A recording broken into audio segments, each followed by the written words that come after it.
Council President, Michelle Wu. We're here today to discuss Docket 1487. It's an ordinance amending City of Boston Code Chapter 17-19, which regulates acoustic live entertainment. This matter was sponsored by Council President Wu and referred to the committee back on November the 29th. And to provide just a little background for those that are here and also the viewing audience, is that an ordinance regarding acoustic live entertainment was passed and codified last December.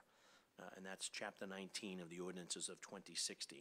And it created a one-year pilot program that allowed businesses to hold acoustic performances without the need to obtain a live entertainment license or to change their occupancy, provided that they are compliant with the following requirements: that they are a registered and licensed business, that there are no more than 5 performers at a given time.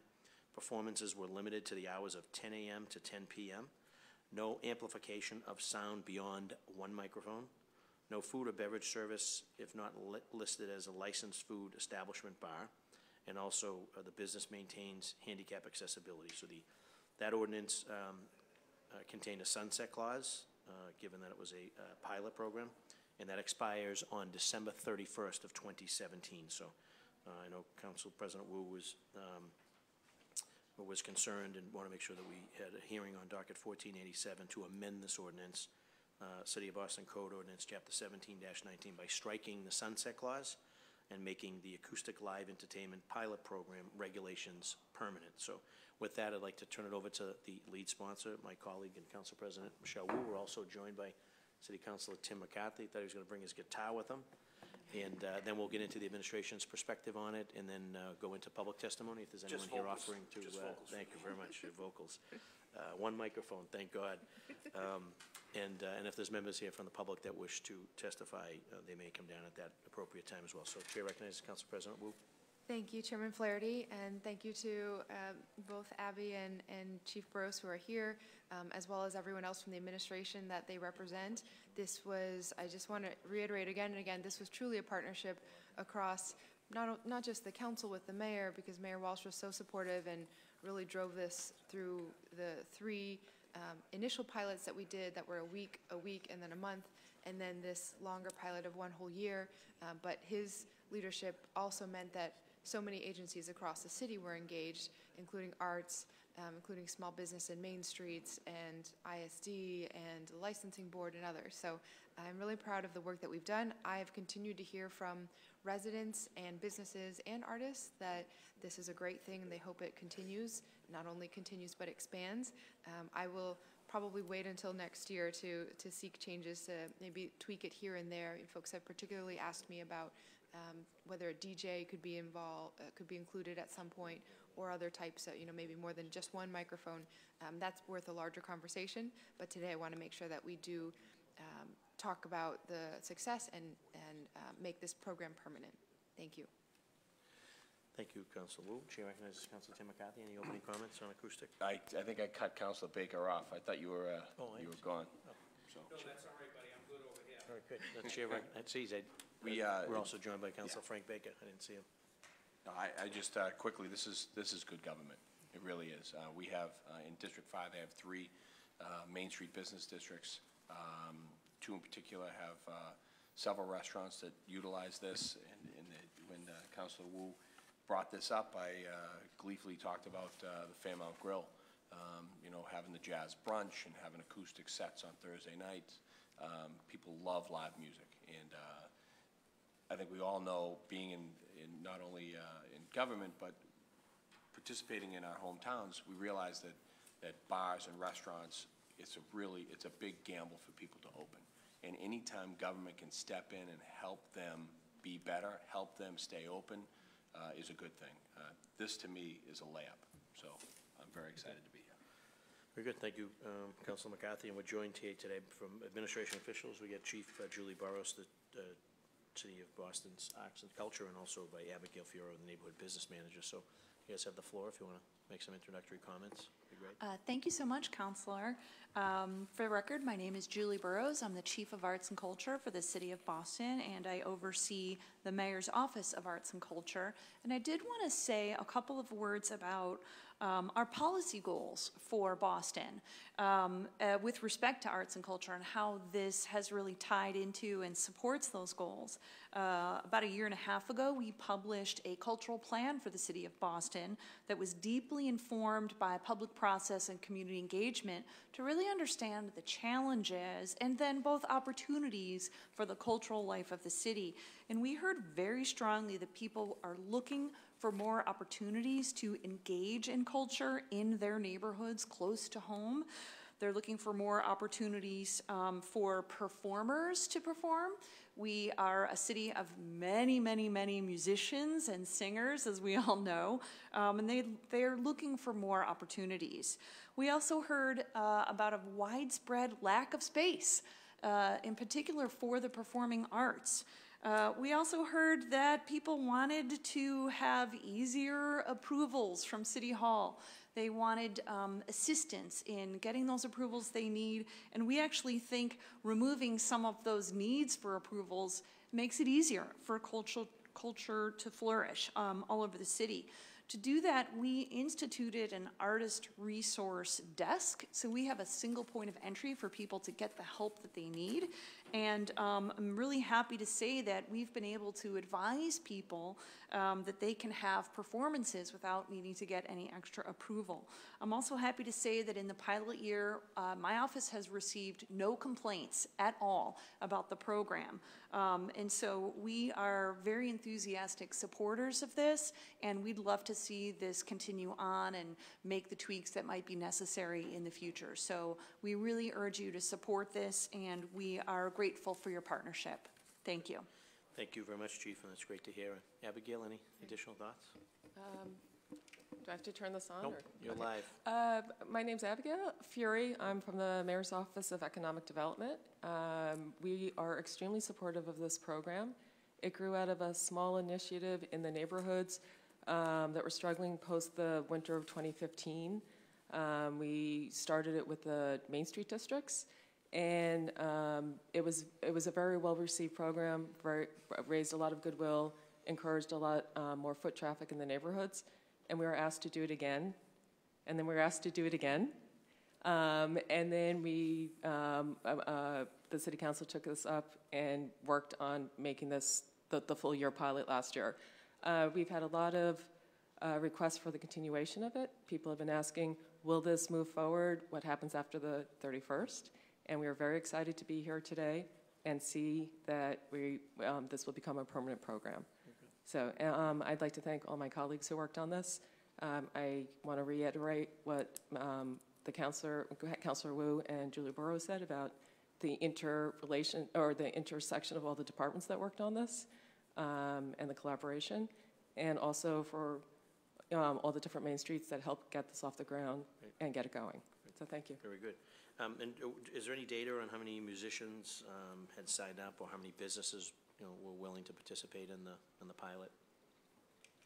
There was a very specific decision made. In the early pilots, all the businesses and the musicians all registered with us. We felt, I think through the discussions in the planning process for the pilot, it was decided to really make this as simple as possible and remove as many barriers as possible, which included removing the registration aspect of it. Mm-hmm. Some of my colleagues from Main Streets are here, and they could perhaps speak to specifics in their neighborhoods of what they've seen, but we do not have clear-cut data on that. Okay. And then were you aware of any enforcement issues, or were there any complaints from We had none. Very good. Absolutely none. If anything, we've had requests to see if we could bend the rules a little bit further. I mean, that seems to be the thing. Can this be applied to porch fests? Can this be applied? So we do get that. Can we do this outside? Can a non-business do it? So they've been looking, I think there's been a lot of questions along those lines, but as far as the program itself, I think people have been extremely pleased with that. Very good. Yeah. You know, any questions? Councilor Baker, do you have a comment? No, I'm good. I'm just here to show support. Great. Councilor Wu, anything further? No, great, thank you so much. Very good. I appreciate your time and attention, both Abigail and Julie. And then if there's anyone here from the public who wishes to offer public testimony, you may do so now, or ever hold your peace. Yes, come on down, sir.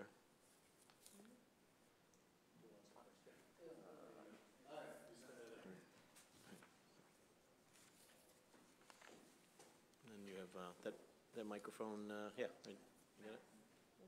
You can step right into that little well there. Sure. It's new.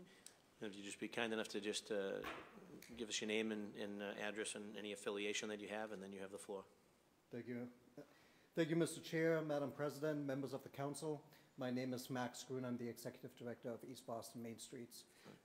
Before I begin my testimony, I wanted to point out I had a chance to meet with State Representative Adrian Madaro this morning.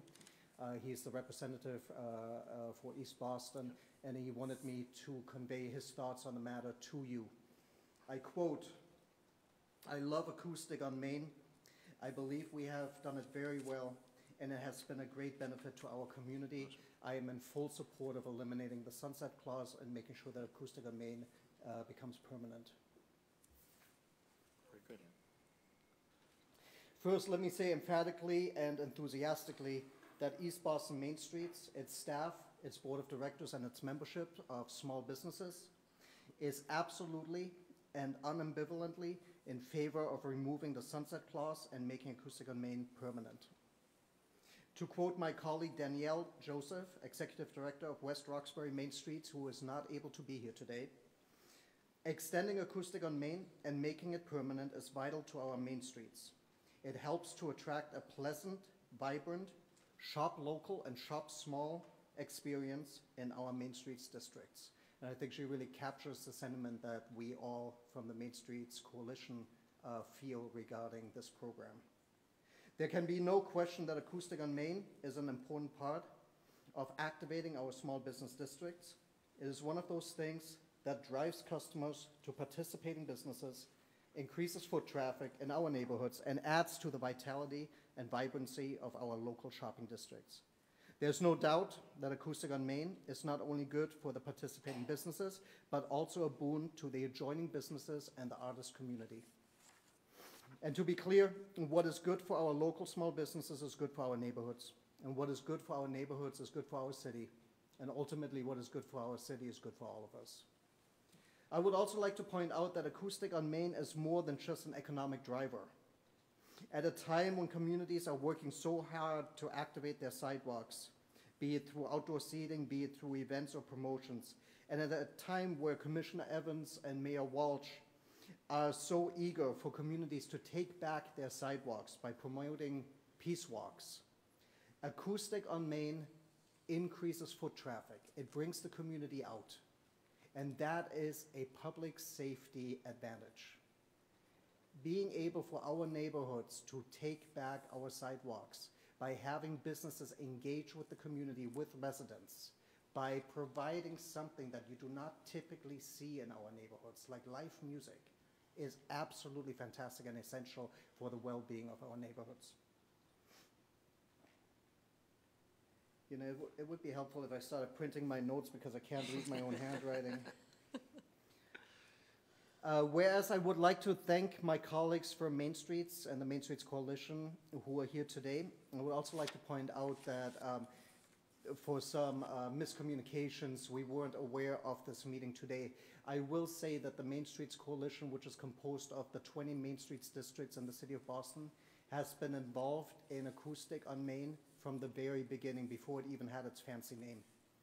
We have been in numerous conversations around its philosophical underpinnings and its implementation, and I will say that in the numerous meetings we have had regarding this program, we have always been in complete support of this program for all of our neighborhoods in Boston. Great. Lastly, I had a chance to talk to the mayor's office. I wanted to point out one last thing. In my role as executive director of East Boston, I get a lot of nasty phone calls. I have been called a racist for running technical assistance programs in Spanish. I've been attacked to being corrupting our youth in East Boston for public art projects we have supported. I've been blamed for the blizzard from several years ago, and whenever there's a thunderstorm, it's my fault. I will say, Sound like an elected official. you know, Sal usually gets the first phone call. I'm third or fourth on the list. I will say, in all the time that we have been involved with acoustic on Main, I have not gotten a single complaint from the community, either by phone, electronic, or in person regarding this program. So again, just to summarize, I would say unambivalently and enthusiastically, East Boston Main Streets and the Main Streets Coalition is in absolute support of acoustic on Main and would urge the council to eliminate the sunset clause. Very good. Thank you. Good. Thank you for your testimony. Appreciate it. Anyone else wishing to offer any further comments? Yes, sir. Come on down.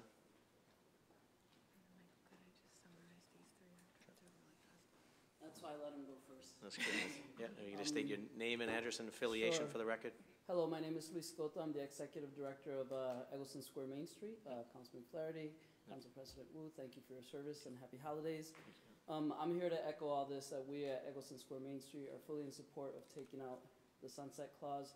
I did get an email this morning from Ginger at Center South Main Street with something too long for me to read, but basically saying the same thing. When I came in when I started about 4 years ago, I started in April. Within 3 weeks or a month, we had our annual fundraiser at what was Coco's, and I went with the manager. They're allowing us to, use the space, and they were putting out food, and that was awesome. And I remember the young manager saying, "But you got to take care of the permit for the band." Like, what? What do you mean? Because I wasn't used to this, and that was the first time I had to deal with this like live entertainment thing. And I've been part of the conversations at Main Streets as we pilot it, and to a director, every time we debriefed with Abby, it was a no-brainer. How did it go? It was awesome. Why isn't this just business as usual? So we were super excited when this eventually became the norm, and hope that it just remains the norm. It's interesting regarding the fact that there are no complaints, because the regular person on the street doesn't know that there's this thing that you have to pay in order to do something, and that's what's keeping, the business actually doing it. So there's no thing to look out for, right? It's just regular. They expect it. This is a no-brainer. And right now we have one beer license, if you will, in Eggleston Square, the Gate, and the Gate does have a Sunday session after 5, and then they have a Saturday and Sunday jazz brunch. I'll echo what Julie said regarding the access to more gig options for young musicians. Where we are, we have a dearth of just wonderful young musicians from the New England Conservatory, from Berkeley, and this is where they're getting like their $50 to $75 per head for that day, which for them is huge, not just like financially, but you're always looking for opportunities to get your chops in, right? This is the only way you're going to get that quote-unquote 10,000 hours that Malcolm Glass keeps talking about, to perfect your craft. That's my last note. Please take it out, and happy holidays. Thank you. Very good. Anyone else wishing to offer any more public testimony? Yes. Same thing. Welcome. Just state your name and address and affiliation for the record. To be great.